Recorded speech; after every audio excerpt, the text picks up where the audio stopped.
안녕하십니까. 표준 프레임워크 센터 정진호라고 합니다.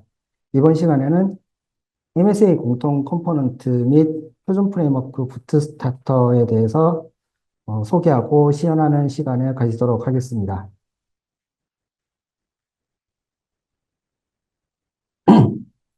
먼저 MSA 공통 컴포넌트에 대해서 소개해드리고, 그리고 표준 프레임워크에서 처음으로 이제 제공하게 되는 부트스타터에 대해서 설명을 드리고, 그리고 공통 컴포넌트 MSA를 구성을 하면서 그 UI UX에 적용된 KRDS 적용에 대해서 좀 소개해 드리도록 하겠습니다. 먼저 MSA 공통 컴포넌트입니다. MSA 공통 컴포넌트는 기존 공통 컴포넌트에서 26종, 그러니까 기존에는 공통 컴포넌트 23종하고 신규 3종을 해서 26종 공통 컴포넌트를 KRDS 디자인 가이드를 토대로 해서 UI/UX를 개설한 것이 되겠습니다. 그래서 사용자 디렉토리 통합 인증 쪽에 2종이 들어가고 보안 관련해서 5종, 협업 관련해서 7종, 사용자 지원 관련해서 6종, 그리고 시스템 관리 3종을 해서 이제 개선이 되었고요.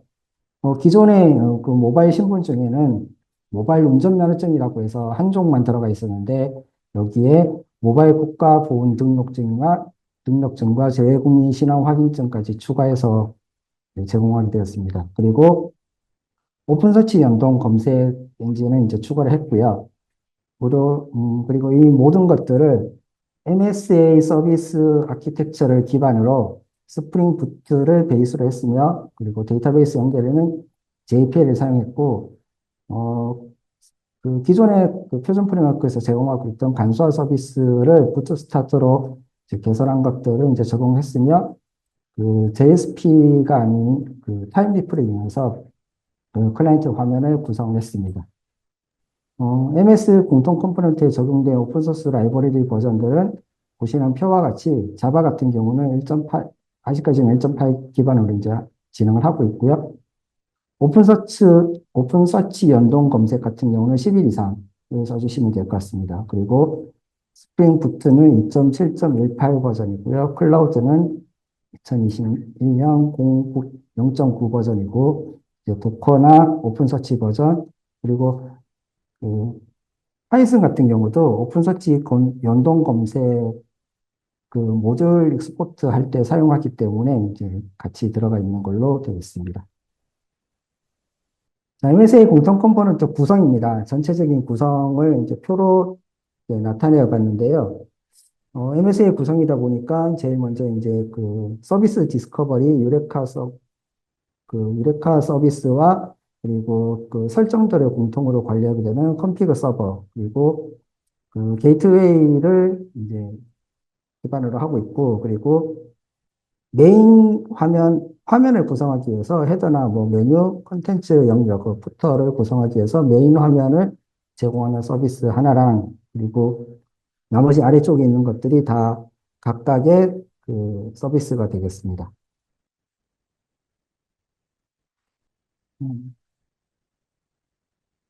자, 이렇게 해서 이제 처음 그 전체적인 그 설정들을 보셨는데, 설정들 중에서 제일 그 MSA 공통 컴포넌트를 그 설명을 해드리려고 하니까 어디서부터 그 양도 많고 아마 공통적으로 들어가는 부분도 있고 해서 MSA 공통 컴포넌트라고 하는 부분 중에 MSA 쪽에 좀 포커싱을 해가지고 소개를 해드리려고 하고 있고요. 그래서 제일 먼저 그 서비스 메시에 관련된 서비스 디스커버리나 컨피그 서버 그리고 API 게이트웨이 같은 것들에 대해서 먼저 설명을 드리려고 합니다.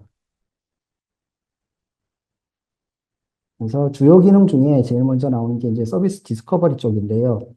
서비스 디스커버리는 스프링에서 제공하는 유레카를 쓰고 있습니다. 서비스 디스커버리란 서비스의 자가 등록이나 탐색, 그 부하 분산에 사용하는 라이브러리로서 마이크로 서비스의 정보를 레이스트리 서버에 등록할 수 있도록 하는 기능을 제공하고 있고요. 크게 두 가지로 나누어서 그 마이크로 서비스의 상태를 등록하고 관리하는 서비스 그 서버가 있고, 그리고 그 서비스가 시작될 때 자신의 정보를 등록을 하고 주기적으로 가용 상태들을 알려주고, 그리고 그 알려줌으로써 그 서버를 통해서 이제 관리를 받게 되는 클라이언트로 나눠질 수 있습니다. 요걸 계속 설명드리기 전에 한 가지 보여드리고 싶은 게 있는데요. 저희가 그 MSA 관련해서 앞서 시간에도 드렸던 것처럼 MSA 그 템플릿이 있고요. 그리고 작년에, 음, 표준 프레임워크 요 문서를 보셨는지 모르겠는데, 그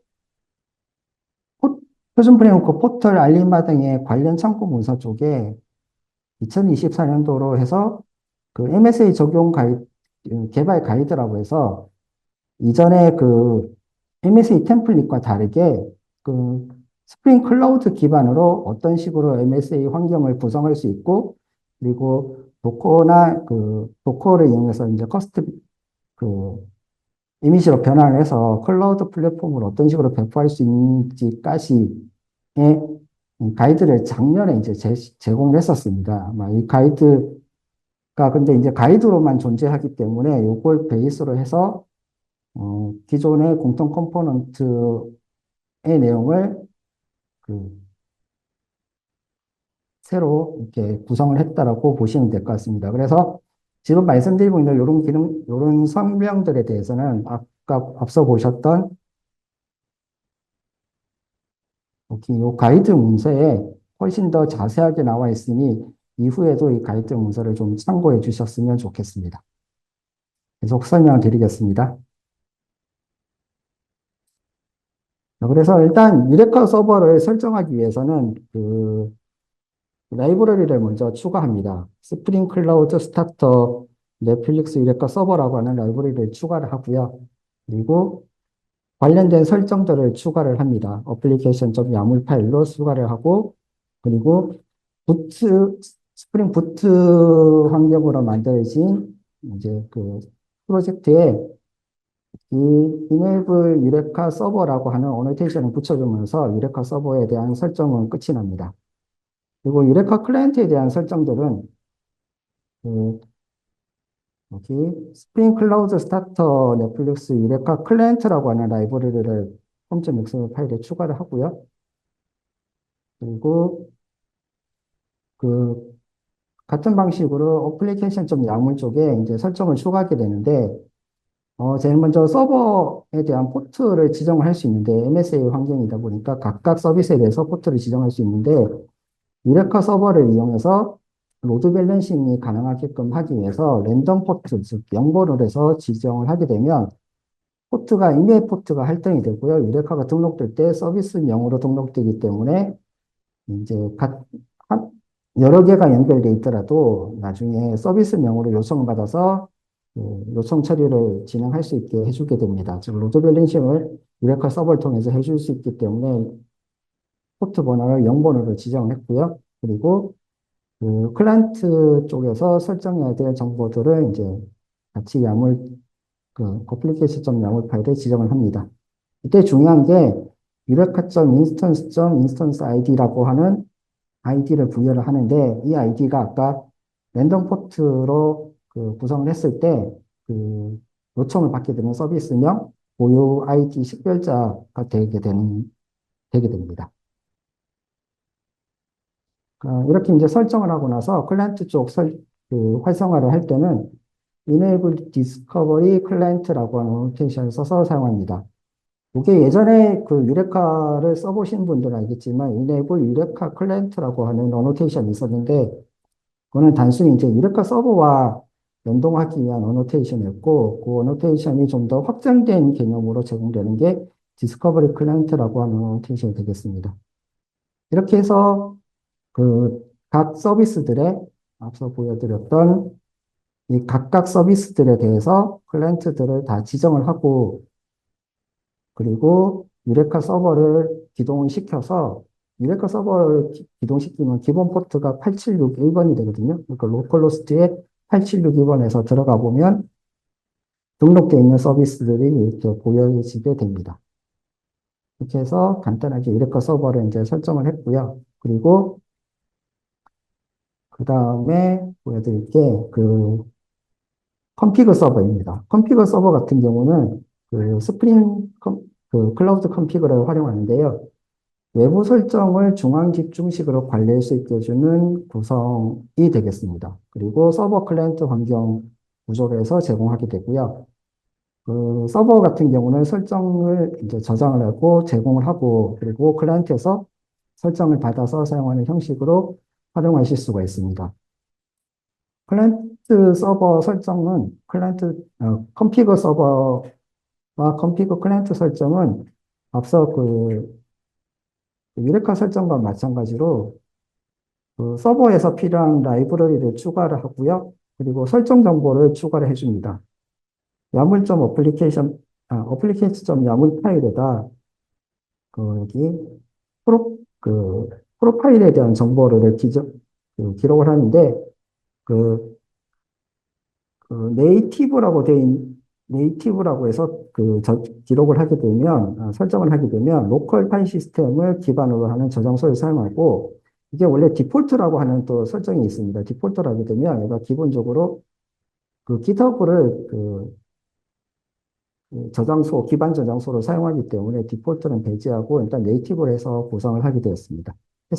그리고 실제로 그 설정 정보가 들어있는 파일에 대해서는 클라우드 컴피그 서버 네이티브의 서치 로케이션즈 해가지고 요 위치에다가 이제 파일 정보를 설정해 주게 되는데 앞서 말씀드린 것처럼 네이티브라고 되어 있기 때문에 로컬 파일 시스템을 기반 저장소로 하고 있고 그래서 그 위치가 여기 SI, 컴피그 서버 밑에 SIC 밑에 메인 밑에 리소시스 밑에 컴피그라고 하는 클래스 패스 밑에 있는 컴피그라는 위치에 있는 파일을 이제 읽게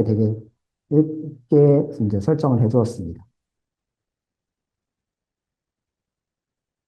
그리고 해당 위치에 이제 어플리케이션 야물 파일에 그 공통으로 사용하게 될그 설정들을 지정하게 되는데 한 가지 어플리케이션 로컬 야물 파일로 설정하게 되면 이 로컬이라고 하는 게 클라이언트 쪽에서 그 프로파일을 로컬로 했을 때 이제 이 파일을 읽게 되고 만약에 뭐 다른 환경들이 필요할 경우에는 이 뒤에 것들을 바꿔가지고 이제 사용하실 수도 있습니다. 지금 어쨌든 나중에 보시면 프로파일이 다 로컬로 되어 있는 것을 확인하실 수가 있고요. 그래서 어플리케이션 로컬.yaml 파일을 읽게 됩니다. 해당 파일에는 데이터베이스 설정과 그리고 나중에 인증 서버에서 구성하게 될 토큰을 구성할 때 필요한 암호화 문자를 같이 이제 저장하고 있습니다.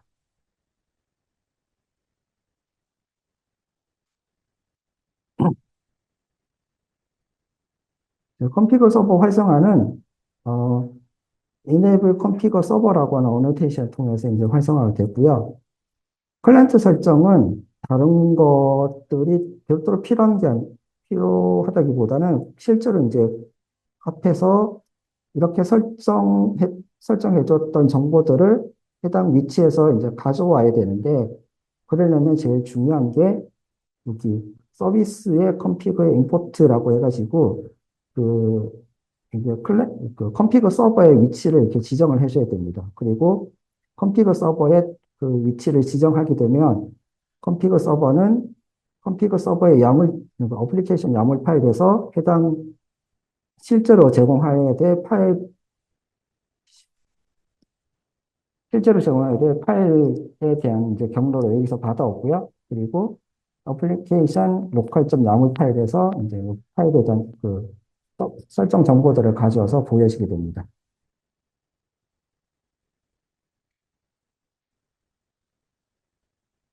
그리고 프로파일은 이제 아까 말씀드린 것처럼 로컬이라고 해가지고 어플리케이션 로컬.yaml 파일을 가져오게끔 했고 또 데이터 소스의 이제 데이터베이스 설정들을 보시게 되면 앞에 데이터 소스 드라이브 클래스 네임이라고 되어 있고, 뒤에 다시 이제 드라이브 네임이나 그 URL이나 유저나 패스워드 같은 것도 있게 되는데, 혹시 그 컨피그 서버가 없다고 그 켜지지 않았거나 뭐 어떤 사유에서 쓸 수 없게 되면은 이 서비스를 이제 기동시키지 못하기 때문에 그때를 대비해서 만약에 앞에 내용들이 그 확인되지 않거나 설정되지 않으면 뒤에 있는 값으로 설정하게 되는 거라서 이런 식으로 구성을 해 두었습니다. 그리고 이제 어플리케이션 그 게이트웨이인데, 어플리케이션 API 게이트웨이인데요. API 게이트웨이 같은 거는 스프링 클라우드 게이트웨이를 사용하고 있습니다. 그 API 게이트웨이는 잘 아시는 것처럼 모든 클라이언트 요청에 대한 엔드포인트를 통합해서 제공해주는 서비스로서 하나의 그 모든 서비스에 대해서 하나의 엔드포인트로 통합을 하고 요청에 대한 적절한 서비스로 라우팅하거나 그 보안이나 인증 그리고 로깅이나 트래픽 제어 등의 역할을 수행할 수가 있습니다. 그래서 앞서 처음에 보셨던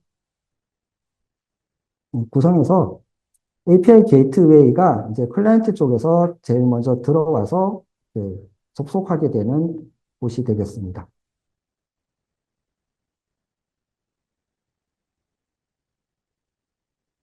게이트웨이 설정 같은 경우는 이제 그 스프링에서 제공하고 있는 스타터를 써서 이제 설정을 할 수가 있고요. 그 설정을 할 수가 있고, 그리고 이렇게 설정을 하게 되면 일반적으로 이제 기본적인 설정이 되는데, 그 게이트웨이에서 제일 중요한 것이 이제 라우팅, 엔드포인트에 대한 라우팅 기능을 하기 때문에 어플리케이션 야물 파일에서 제일 먼저 설정해야 될 게 라우팅에 대한 설정들입니다. 그래서 그 하나를 보시면 여기 아이디가 이가부 메인이라고 되어 있는 그 서비스에 대해서 해당 서비스의 이제 URL은 그 여기 보시면 로드 밸런싱 하게끔 그 유레카 서비스에서 제공해준 어플리케이션 이름으로 로드 밸런싱 하는 것을 그 지정을 하고 있고 그리고 어떤 라우팅을 어디에 포딩할 것인가를 여기서 명시하고 있습니다. 그 다음에 나와 있는 필수 같은 경우는 그 특정한 조건식에 대해서 이제 필터를 그 지정하게끔 해주는 것으로 조건식으로 요청이 들어오게 되면 맞는 조건의 경우에 라우팅을 수행하는 것을 지정하는 목적으로 이제 사용하고 있습니다. 즉 목적지 주소로 이동하기 위해 이동하기 위한 조건이 되겠습니다. 어, 제공하고 있는 그 MSA 그 공통 컴포넌트의 기본 그 게이트웨이 포트가 9000번입니다. 그래서 로컬호스트에 9000번으로 등록을 하게 되면 제일 먼저 뭐 루트 경로로 등록을 했기 때문에 메인으로 바로 다이렉트로 넘겨주고요. 그러면 메인이라고 하는 그 URL로 들어오기 때문에 이가부 메인이라고 하는 서비스로 넘어가게 됩니다. 그래서 이가부 메인이라는 서비스로 넘어가서 거기서부터 이제 다른 서비스를 호출하는 형식으로 구성이 됩니다. 그리고 이제 필터에 적혀 있는 리라이트 패스라고 하는 부분이 있는데, 요거 같은 경우는, 로그인을, 그, 로 이제 설명을 드리면, 서비스, 그 URL에서 아까 말씀드린 로컬호스트 9000번에 VAT 슬래시 UI라고 하는 그 URL로 들어오게 되면, 이게 이제 패스가 그렇게 되고, 거기에 대한 목적지가 이제 로그인 서비스라는 것을 확인하게 되고 그 목적지로 라우팅을 해주는데 라우팅을 할 때 해당 URL에 대해서 이제 그대로 그 세그먼트를 달아서 그대로 이제 이런 식으로 넘어가게 된다라고 이제 구성을 하게 되는 겁니다. 그리고 이렇게 넘어갈 때 마지막으로 라우팅하기 전에 적용되는 필터를 이렇게 구성할 수가 있습니다. 오스라고 하는 필터를 하는데 로그인이나 메인으로 넘어갈 때는 필터를 타지 않지만 이제 로그인 폴리시라고 하는 서비스로 넘어갈 때는 이렇게 필터를 탄다는 걸 확인하실 수가 있습니다. 마지막으로 이제 필터에 대한 역할입니다. 필터 같은 경우는 글로벌 필터를 사용할 수도 있지만 기본적으로 그 해당 API 게이트웨이에서 토큰에 대한 검증이라든지 뭐 재인증 그리고 그 넘어갈 때 그 권한에 대한 체크라든지 그리고 해독값을 뭐 설정하는 등의 역할을 하기 때문에 사용자 정의 필터로 구성을 했고요. 사용자 정의 필터로 구성하기 위해서는 앱스트랙트 게이트웨이 필터 팩토리를 성숙받아서 구성을 하시면 됩니다. 어, 지금 이제 MSA 공통 컴포넌트에 적용된 필터명 같은 경우는 보스 게이트웨이 필터 팩토리로 되어 있는데 요 이름 중에서 게이트웨이 필터 팩토리라고 되어 있는 부분만큼은 이제 공통으로 사용되기 때문에 이런 이름으로 구성하게 되면 실제로 이제 그 라우팅 할 때 필터 이름을 요 앞에 있는 보스 형식으로만 이렇게 구성하실 수가 있습니다. 그리고 실제 이제 요 필터에서 진행하는 역할은 앞서 말씀드린 것처럼 로그인을 하게 되면 로그인하고 나서 생성된 그 토큰이 있습니다. 그 토큰에 대해서 검증을 진행하고요. 만약에 토큰 중에서도 억세스 토큰이 만료되는지를 먼저 확인해서 억세스 토큰이 만료되었으면 로그인 서비스로 다시 던져서 리플래시 토큰을 가지고 그 재검증을 해서 억세 토큰을 재발급하는 역할도 진행합니다. 그리고 만약에 리플래시 토큰까지 만료되었으면 로그아웃을 처리를 하고요. 그리고 토큰이 검증이 되었다면 검증된 토큰을 바탕으로 해서 사용자 정보와 권한 정보를 가지고 옵니다. 그리고 권한 정보에 존재하는 요청인지를 확인해서 요청이 맞다면 이제 계속 진행을 하게 되는데 마지막으로 요청한 서비스로 넘어가기 전에 HTTP 헤더의 검증용 코드 이게 무슨 말이냐면 MSA로 구성을 한 서비스의 경우에는 엔드포인트 그 모든 그 리퀘스트에 대해서 그 API 게이트웨이를 타야 되고 그리고 만약에 다이렉트로 로그인 서비스라든지 다른 서비스에 들어갈 경우도 있지 않습니까? 그럴 경우를 방지하기 위해서 검증용 코드를 헤드에 담아가지고 던져주고 그 검증용 코드를 가지고 각 서비스에서 이제 제대로 그 게이트웨이를 통해서 들어온 건지 아니면 다른 통로로 해서 들어온 건지를 확인해서 차단하는 그런 검증용 코드를 함께 이제 사용자 정보와 함께 담아서 서비스로 넘어가는 역할을 하고 있습니다. 실제로 코드를 잠깐 보여드리면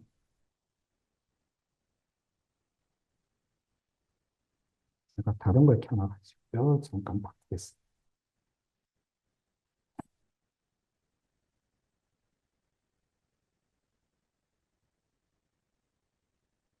게이트웨이 쪽에 필터를 열어서 보시면 이렇게 필터를 진행하면서 제일 먼저 그 억세스 토큰에 대해서 검증을 진행을 하고 그리고 억세 토큰이 만료됐을 경우는 리플래시 토큰을 통해서 검증하고 그리고 권한 처리한 다음에 헤더 값을 세팅해서 넘기는 일련의 과정들에 대해서 이제 쭉 확인하실 수가 있고요. 이런 것들을 통해서 이제 게이트웨이 서비스로 넘어간다는 것들을 이해하시면 좋겠습니다. 자, 그리고 그 앞서 보여드렸던 내용들 중에 이제 또 중요한 게 로그인 처리를 하는 서비스가 될 것 같아서 주요 기능에 일단 로그인 서비스를 넣었습니다. 로그인 서비스 같은 경우는 이제 잘 아시다시피 사용자의 로그인 정보를 입력받아서 저장된 사용자 정보와 조회를 해서 사용자의 인증을 처리를 하게 됩니다. 그리고 인증을 하고 나면 스프링 시큐리티를 사용을 해서 이제 인가 처리를 하게 됩니다. 그리고 인가 후에는 권한 및 롤 정보를 매핑해서 토큰을 생성을 하고요. 생성된 토큰은 쿠키 방식으로 이제 로컬에 저장해서 API 게이트에서 검증을 하게 됩니다. 로그인 쪽 소스도 잠깐 보여드리면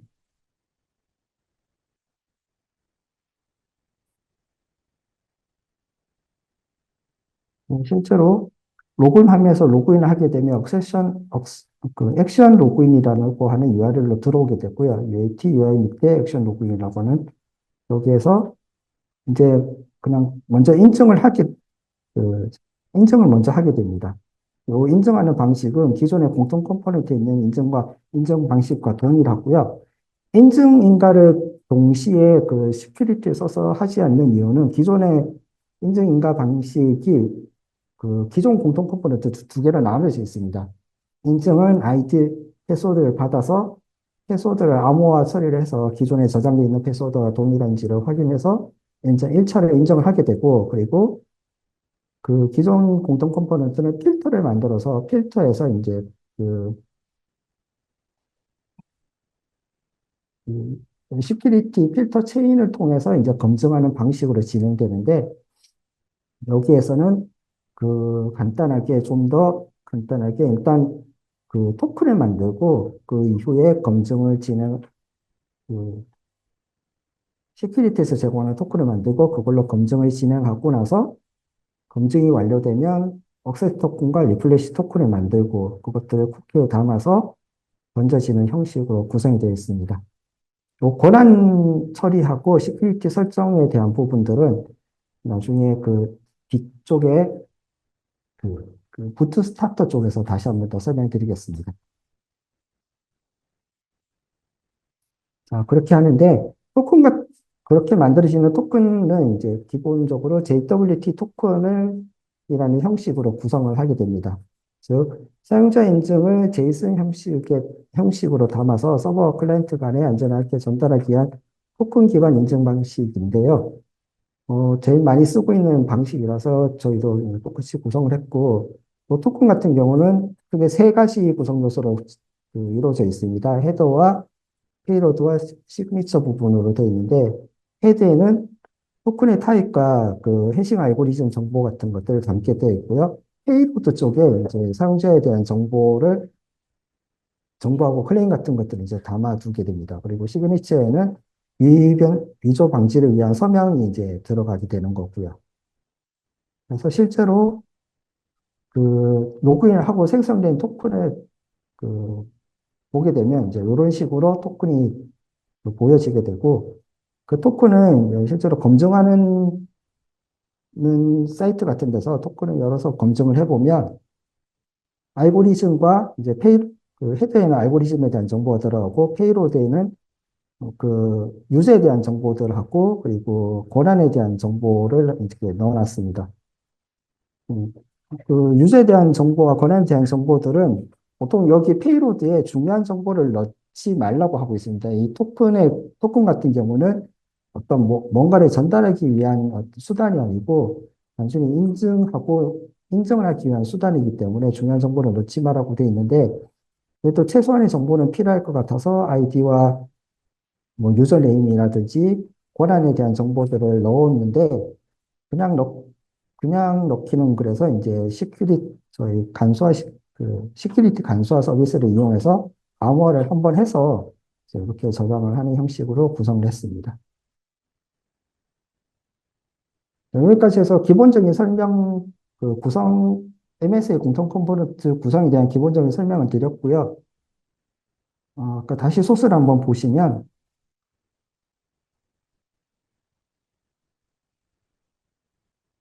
컴피그 서버와 이제 그 게이트웨이 서버하고 유레카 서버 같은 경우는 서비스 메시로 이제 구성이 된 거고, 나머지 부분들이 이제 다 그 서비스에 필요한 것들입니다.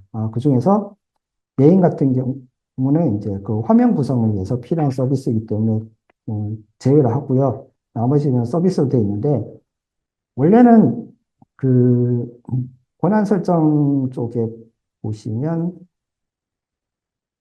이게 이제 네 가지가 한꺼번에 들어가 있습니다.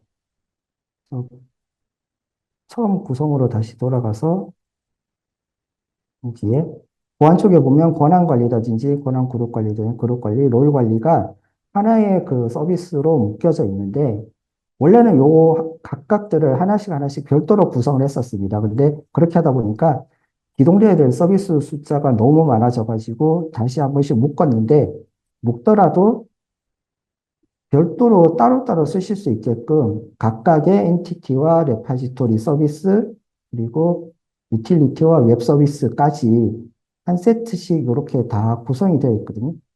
그래서 필요하신 부분만 별도로 따서 구성을 하실 수가 있고 그렇게 구성하실 때 중요한 게 이제 컨피그 쪽에 있는 이런 설정들, 메시지 처리를 위한 설정들도 이게 하나의 그 클래스 안에 들어가 있는 형태로 되어 있기 때문에 따로따로 떼게 되면 여기에 있는 설정들을 하나씩 분리를 해서 사용하시는 형식으로 구성하실 수가 있습니다.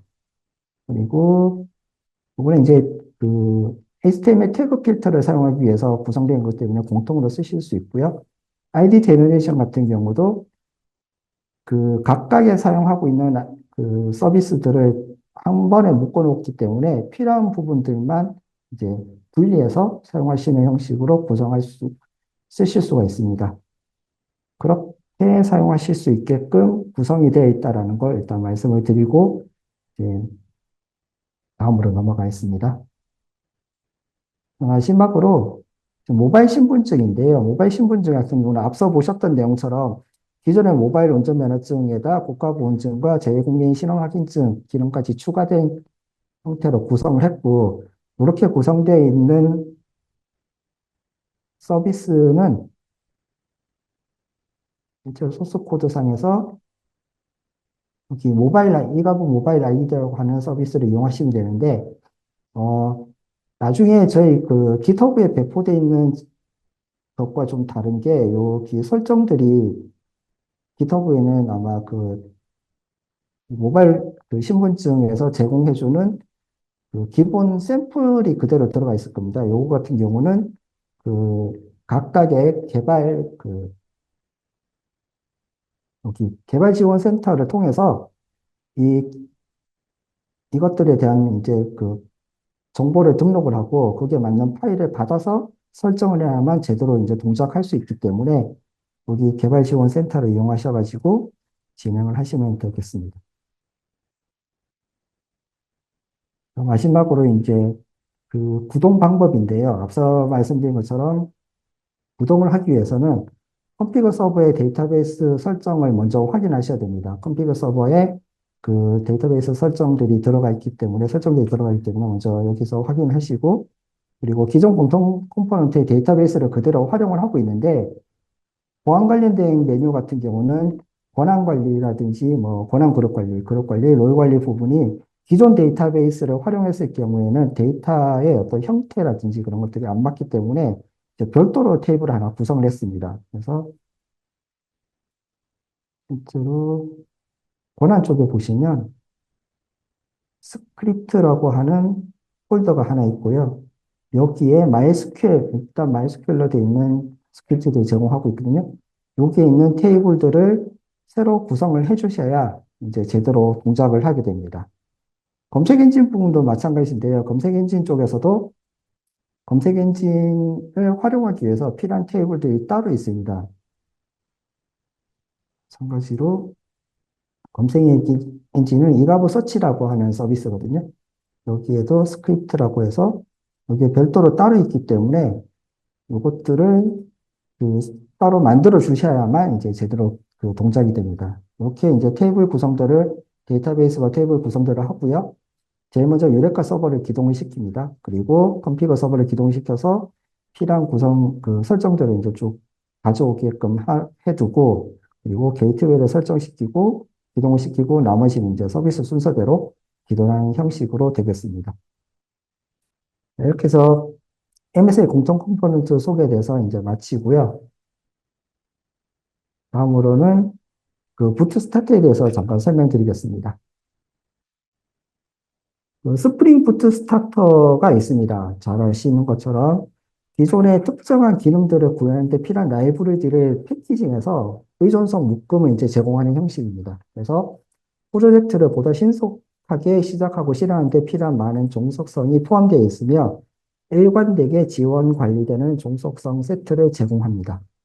그리고 매분이나 그래들에서 스프링 부트 스타터 형식의 의존성을 추가를 하면 자동으로 관련된 라이브러리 설정들이 함께 적용되는 것을 확인하실 수가 있습니다.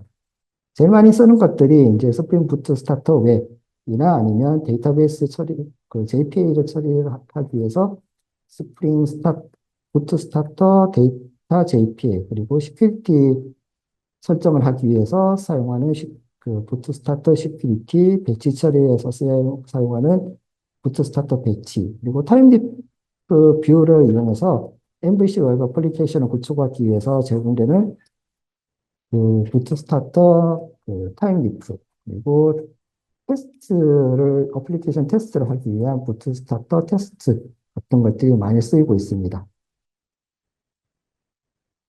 표준 프레임워크 부트스타트 같은 경우는 이제 기존의 부트스타터를 만드는 형식과 동일하게 그 사용자 정의 부트스타터를 구성을 해서 이제 만들게 됐습니다. 만든 형식입니다. 그런, 즉, 사용자 정의 부트스타터를 구성하는 방법인데요. 제일 먼저 스프링 부트 프로젝트를 구성을 합니다. 거기에 이제 그 오토 컨피규어라고 하는 그 라이브러리와 컨피그레이션이라고 하는 라이브러리를 추가를 해서 이제 그 기본적인 형식을 구성을 합니다. 오토 컨피규어는 스프링 부트 오토 컨피규어 프로세서라고 하는 라이브러리를 이렇게 추가를 하고요. 얘가 하는 역할은 스프링 부트와 연동되는 라이브러리를 추가하면 그 빈 설정과 생성을 자동으로 진행하게끔 해주는 역할을 합니다. 그리고 수동으로 빈 등록 및 설정을 하지 않아도 된다는 장점이 있습니다. 그리고 컨피규레이션 같은 경우는 스타트에서 설정한 값들을 받아와서 설정하고 빈을 생성하는 역할을 하게 됩니다.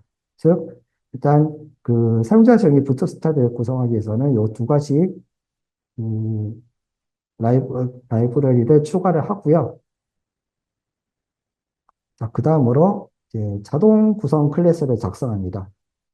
그 컨피그레이션이라고 하는 어노테이션을 써서 자동 구성 그 클래스를 작성하고 이걸 작성할 때 이제 컨디셔널이라고 하는 어노테이션을 사용해서 조건부 구성이 가능합니다. 이거 같은 경우는 4.0에서 도입된 어노테이션으로 조건부로 빈을 그 컨테이너에 등록하는 역할을 하게 되는데요.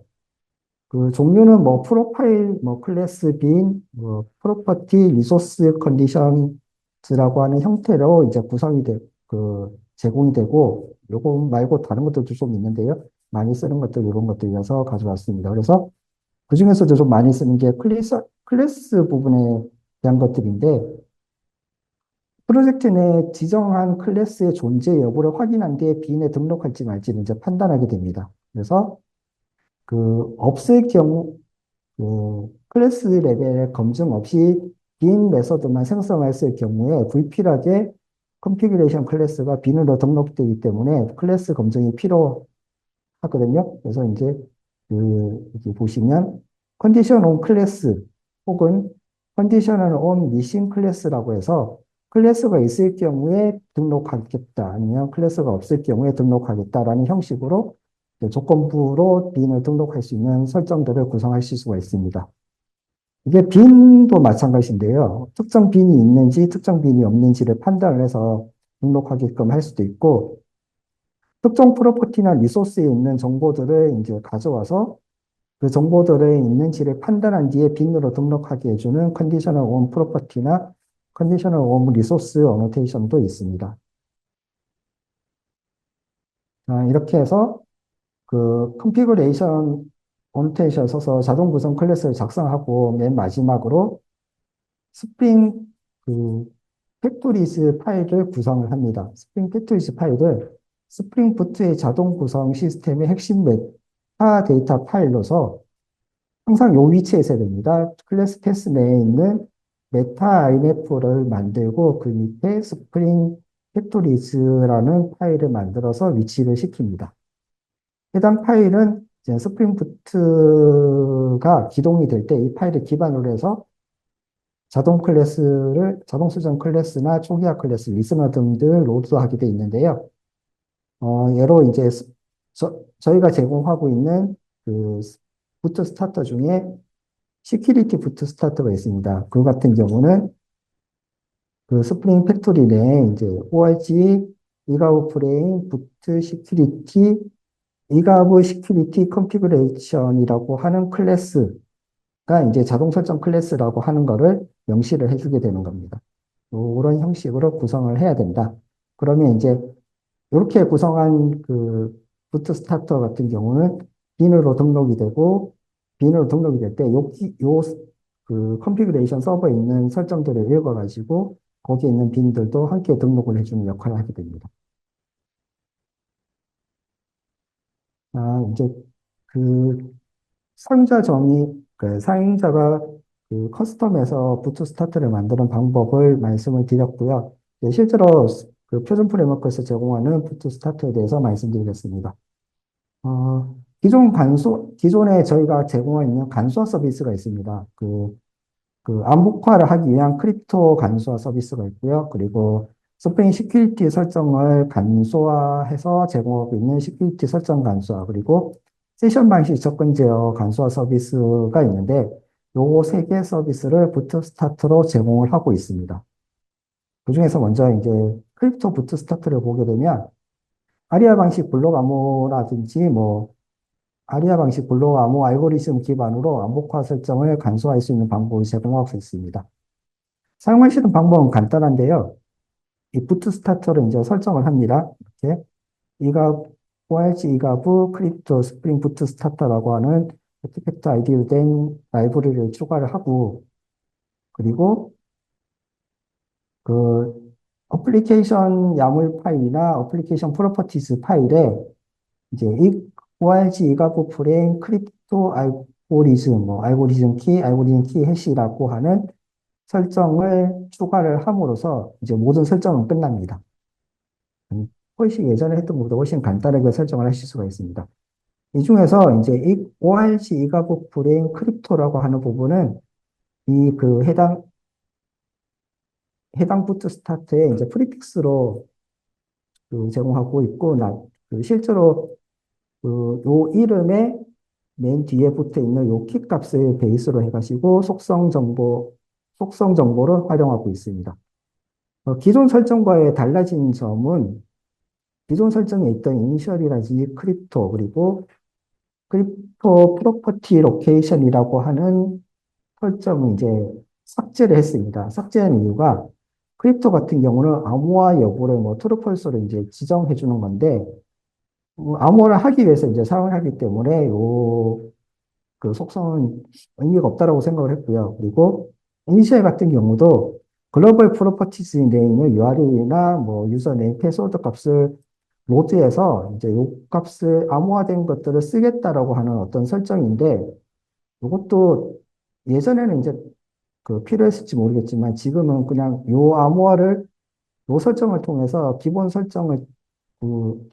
그 암호화 설정을 구성을 하고, 실제로 암호화 서비스의 그 클래스를 주입받아서 바로 사용할 수 있기 때문에 굳이 이렇게까지는 필요 없을 것 같아서 이제 삭제를 했습니다. 마찬가지로 요 글로벌 프로퍼티스의 이제 파일 경로를 이제 설정해주는 크립토 프로퍼티 로케이션이라고 하는 설정이 있었는데, 이것도 이제 삭제를 했고요.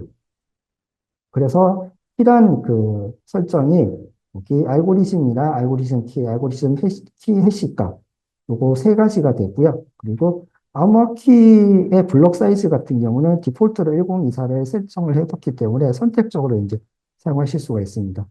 마찬가지로 자십에서 제공하는 스탠다드 바이트 다이제스터 같은 것들을 사용해서 그 해싱할 때 반복 해싱이나 솔트 값 크기 설정들을 할 수 있는 설정을 별도 이제 제공을 했기 때문에 그 설정에 대해서 그 어떻게 할 수 있다. 요런 설정을 쓰겠다고 하면은 이제 어떤 그 펄스를 해가지고 그 쓰시면 되고요. 아니, 이거 없이 그냥 밋밋하게 그냥 반복 해싱도 한 번만 하고 캐시 값도 없이 그냥 일반적인 형태로 쓰겠다라고 했을 때는 요거 이제 프로를 해가지고 구성하실 수 있는 형태대로 구성을 했습니다. 어, 그 다음은 이제 시큐리티 부트 스타트입니다. 시큐리티 부트 스타트도 앞서 말씀드린 것과 마찬가지로 기존의 스프링 시큐리티 간소화 설정을 좀 더 간단하게 사용할 수 있게끔 해주는 부트 스타터고요. 그리고 라이브러리는 ORG 이가고 프레임 시큐리티 스프링 부트 스타터로 이제 설계해 주시면 됩니다.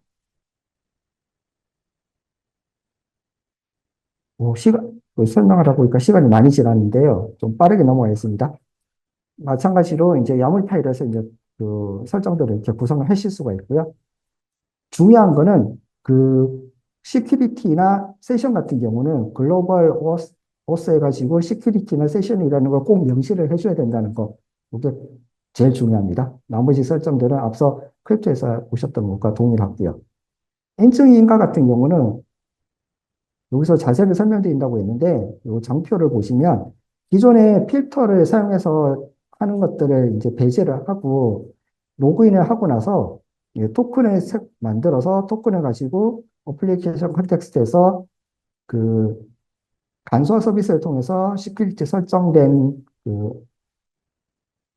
어센티케이션 매니저를 가져와서 그걸 통해서 그 인증 정보를 확인을 하고 그거를 이제 세션에다 잠깐 세션에다 담아두는 형태로 시큐리티 컨텍스트 홀더에 담아두는 형태로 구성하실 수가 있습니다. 이렇게만 구성하면 이제 되는 거고요. 만약에 여기에서 조금 더 나아가서 토큰을 만들고 싶다. 그러면 여기에 있는 그 롤 패턴 리스트라든지 오스 리스트에서 권한이나 설정 정보들을 가져와서 토큰을 구성하실 수 있는 것들을 구성을 해뒀습니다. 그것도 이제 예시에서 충분히 보실 수가 있기 때문에 참고하시기 바랍니다. 마찬가지로 액세스 부트 스타터 같은 경우는 세션 방식의 접근자 관리할 수 있는 설정을 그 간소화 설정을 제공한 방식인데 마찬가지로 라이브러리를 추가하고 어플리케이션 야물 파일이나 어플리케이션 프로퍼티스 파일에 이제 설정을 추가하시면 됩니다. 여기 글로벌 오스 부분은 이제 꼭 설정을 하셔야 되고요. 그리고 인증인가를 통해서 그 스프링 인터셉터를 이제 구성을 해주거든요. 그걸 통해서 인증인가를 이제 실행할 수 있게끔 구성하고 있습니다. 여기까지 해서 부트스타터를 마쳤고요. 마지막으로 이제 KRDS 적용한 것들을 잠깐 소개해 드리겠습니다. KRDS 같은 경우는 대한민국 디지털 정부 서비스의 편의성, 일관성, 접근성, 사용성 등을 보장하기 위해서 설계된 디자인 시스템으로서 여기 따따따.krds.co.kr에 가셔서 이제 가이드들을 내려받아서 사용하실 수가 있습니다. 저희 쪽에 적용되어 있는 가이드는 KRDS 컴포넌트 킷 1.0.3 버전인데 현재는 1.0.4 버전이 제공되고 있더라고요. 요건 이제 받아서 쓰시면 되고 그리고 KRDS 컴포넌트와 용도에 따라서 패턴을 추가해서 구성을 했고요. 추가한 커스텀 리소스는 아래에 있는 내용과 같습니다. 참고하시기 바랍니다. 그리고 화면 구성 같은 경우는 상단 레프트 메뉴 그리고 하단 그리고 컨텐츠 영역으로 나눠져 있는데 상단 레프트 영역이나 포터 같은 경우는 KRDS에서 제공해주는 컴포넌트를 그대로 구성을 했고요. 그리고 컨텐츠 영역에 있는 그런 각각의 컴포넌트들도 KRDS에서 제공하고 있는 것들을 그대로 구성을 했고 일부 약간 변경된 부분에 대해서는 필요한 부분에 대해서는 저희가 이렇게 변경을 해서 사용했다는 점 이해해 주시면 될 것 같습니다. 자, 공통 컴포넌트 예제는 예제에서 포털 사이트에서 내려받으실 수도 있고, 기터브에도 있으니까 기터브에서도 내려받으실 수가 있습니다.